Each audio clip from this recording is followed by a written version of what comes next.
Welcome to the Great Basin Fire Potential Briefing for Wednesday, May 26th. Over the next couple of days, we still will have some gusty winds to deal with across the Great Basin. Today, we will see breezy and dry conditions across southern Utah and eastern Utah. These winds will likely be gusting in the 20s with low relative humidity, however. Also, fuels in this area are cured, so we could see some fire spread if we see new initial attack. As we move through Thursday and Friday, we have another area of low pressure moving in, bringing increased winds to western Nevada, up into northern Nevada and southwest Idaho, and then by Friday spreading into eastern Idaho, Wyoming, and northern Utah. These wind gusts will likely be a little bit stronger than what we'll see today, but these areas have seen recent precipitation and fuels are not completely cured. We will see lower relative humidity in some of these areas, so it will be something to watch for the next couple of days. Over the last 24 hours, we saw quite a bit of lightning up across eastern Oregon into Idaho, and also quite a bit of relative humidity increases and also some showers associated with these thunderstorms. Great Basin fire activity was light with only a few small fires reported. Over the last 7 days, we've seen precipitation in the northern half of Nevada and also across the northern and eastern sides of the Great Basin, but still very dry areas over the southern region. Over the last 30 days, we've seen near to just above normal precipitation across parts of northern Nevada, parts of eastern Idaho and Wyoming, but much of still southern Nevada into southern and central Utah and the Arizona Strip remains well below normal. Here's our current state of our point ERC map. You can see over the southern part of Utah and the Arizona Strip, we are seeing ERCs above the 80th percentile. However, further north, we are seeing ERCs fairly low with just the recent cool and wet weather that has been moving through. Some of our ERC charts show these trends as well. In the south, where our ERCs are above the 80th towards the 90th percentile, we are seeing near record ERCs remain in the far south with these drier conditions. Further north, ERCs have dropped to near or even below normal just due to the recent weather. Our current satellite image shows the trough of low pressure across Idaho that has been causing the thunderstorms yesterday. We'll continue moving eastward today, so we will see some showers over parts of central and eastern Idaho and Wyoming, with also a few isolated thunderstorms. Further south, we are getting quite a bit of cloud cover over the southern half of the Great Basin.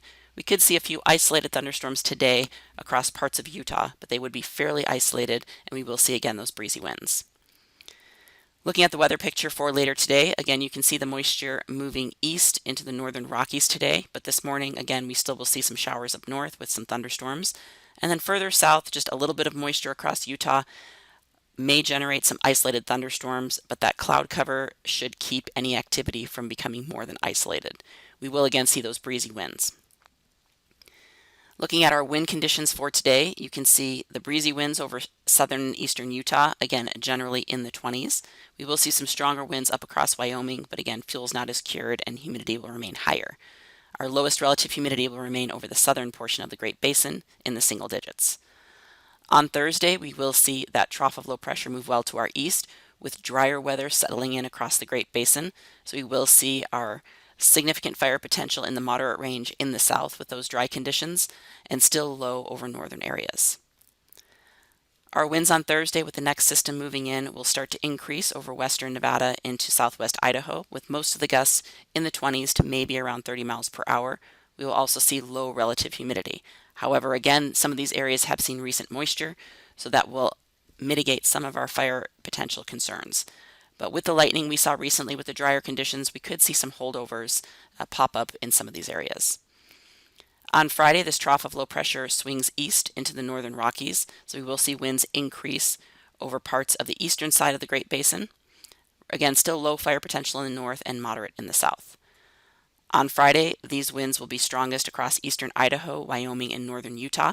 Some of these gusts will increase to above 40 miles per hour. Most of the relative humidity will remain above 20%, but some areas may drop into the teens, and we have seen recent moisture in these areas. Forecast amounts of precipitation today, we will see light showers in the north, and then again with that system moving through, but most precipitation will be light within the Great Basin area and heavier to our north and east. On Saturday, we will see another trough of low pressure move in to the north. We could see a line of showers and thunderstorms develop over parts of western and central Nevada into northern Utah. Again, many of these areas have seen recent moisture, and these thunderstorms likely will have some light rainfall with them as well. On Sunday, we could see these thunderstorms push east into parts of eastern Utah. So we will be watching those areas. Right now, it looks like they will have a little bit of light rainfall with the majority of the activity up into Wyoming and Colorado. But we'll certainly watch any lightning in these areas of Utah that have been very dry recently. As we move into Monday, we will see a ridge of high pressure building in from the west. So we will see warmer and drier conditions starting the week next week. And as we move in through the week, we will see that ridge strengthen across the Great Basin. So we are expecting increasing temperatures, above normal temperatures, and very dry conditions going into the early part of next week. 7-day total precip, not a whole lot different than the 3-day. Again, we could see a few of those isolated thunderstorms over parts of Nevada and northern Utah going into Saturday and Sunday. So that's the new precipitation in those areas. The 8 to 14-day outlook, taking us from June 2nd through the 9th, shows very warm and dry conditions returning to the Great Basin. That concludes our webcast for today. Check back tomorrow for the latest updates.